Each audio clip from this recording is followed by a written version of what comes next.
one more short one before we roll it on out. Okay, one more time, Andre Mont Wilson.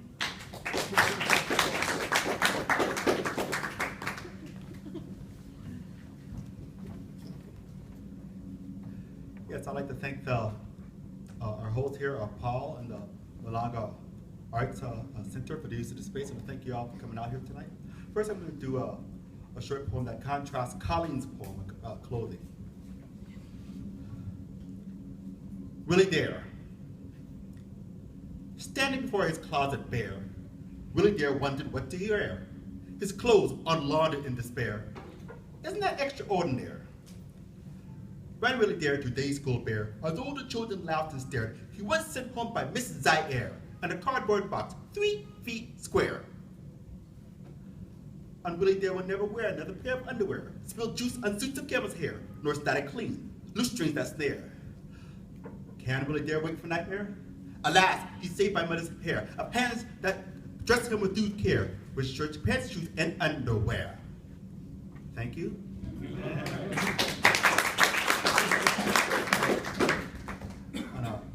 Excerpt of a short story.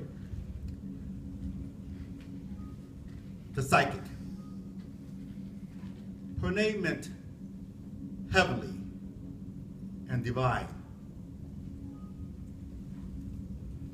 2 years ago, a psychic responded to my stepmother's call to visit my father's hospice at his Albuquerque studio home to serve as his spirit walker,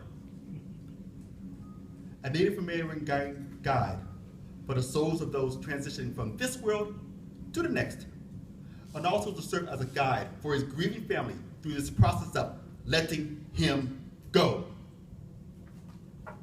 The psychic stood 5 feet tall, had long black hair. Native American amulets and crystals adorned her neck and fingers. And her eyes,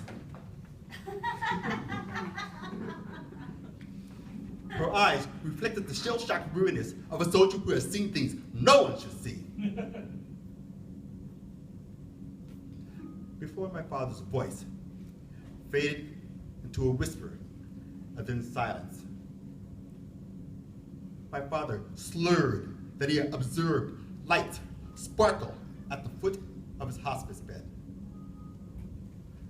I didn't see those lights, but the psychic diagnosed what my father saw. Those lights are Fred's ancestral grandmothers going back in time to Africa. I see them. They surround his bed. I hear them. They whisper his name. I understand their languages. They tell him everything is going to be all right. They tell him to leave this world and join them in the next.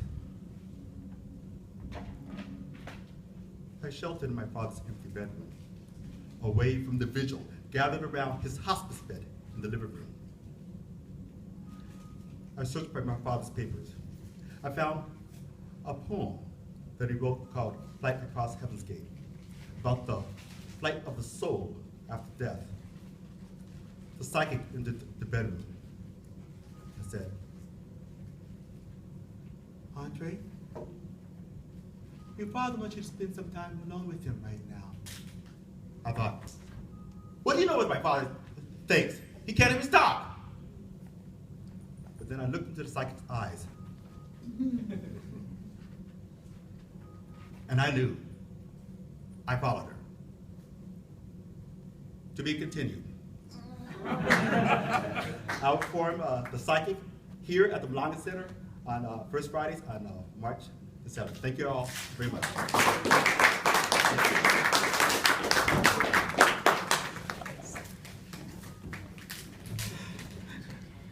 Always leave them hanging, Andre. Keep them coming back for more.